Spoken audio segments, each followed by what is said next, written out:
హైదరాబాద్ దిల్సుఖ్ నగర్లో విహెచ్పి ఆందోళనకు దిగింది. బెంగాల్లో హిందువులపై జరుగుతోన్న హింసకు వ్యతిరేకంగా నిరసన చేపట్టింది.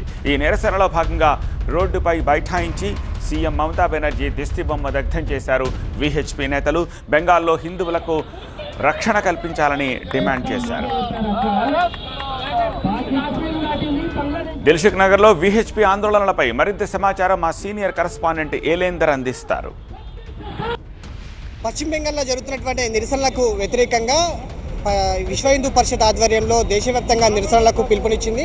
హైదరాబాద్ దిల్సుఖ్ నగర్ ప్రాంతంలో కూడా ఇటు విహెచ్పి ఆధ్వర్యంలో ఇటు ర్యాలీతో పాటుగా దిష్టిబొమ్మ దగ్ధం కార్యక్రమాలు కూడా చేపడుతున్నటువంటి పరిస్థితి కనిపిస్తుంది. పశ్చిమ బెంగాల్లో జరుగుతున్నటువంటి నిరసనలు శాంతియుతంగానే ఉన్నాయి, ప్రస్తుతం కంట్రోల్లోనే ఉంది అని చెప్పి అక్కడ ఉన్నటువంటి ప్రభుత్వం చెబుతోంది. దీనికి మీరేం డిమాండ్ చేస్తున్నారు, మీరేం చెప్పదలుచుకున్నారు? మమతా బెనర్జీ పాలన లోపల మతోన్మాదం రాజ్యం వెళ్తూ ఉంది. ఇస్లామిక్ మతోన్మాదం పశ్చిమ బెంగాల్ లోపల షరియత్లా అమలు చేస్తుంది మమతా బెనర్జీ. భారత రాజ్యాంగాన్ని అమలు చేస్తలేదు. సొంత దేశం లోపలనే హిందువులు తట్టాబుట్ట చదువుకొని ప్రమాదకరమైనటువంటి నర్మదా నది దాటి ముర్షిదాబాద్ నుంచి మాల్దాకు వలస వెళ్తున్నటువంటి ఘటనలు కళ్ళ ముందర ఉన్నాయి.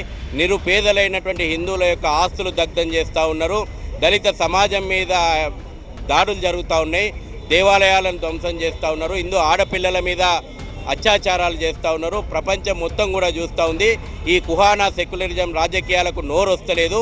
అందుకే ఇవాళ మేము అడుగుతూ ఉన్నాము, పాలస్తీనా ఆల్ ఐసాన్ రఫా అని మాట్లాడినటువంటి కుహానా సెక్యులరిజం నేతలారా, రాహుల్ గాంధీకి ఎందుకు నోరు వస్తలేదు? ఇవాళ పాలస్తీనా బ్యాగ్ వేసుకొని పోయి పార్లమెంటుకు పోయినటువంటి ప్రియాంక గాంధీకి నోరు ఎందుకు వస్తలేదు? కాబట్టి ఇవాళ హిందువులను బలిచ్చేటువంటి ప్రయత్నం వీళ్ళు చేస్తూ ఉన్నారు.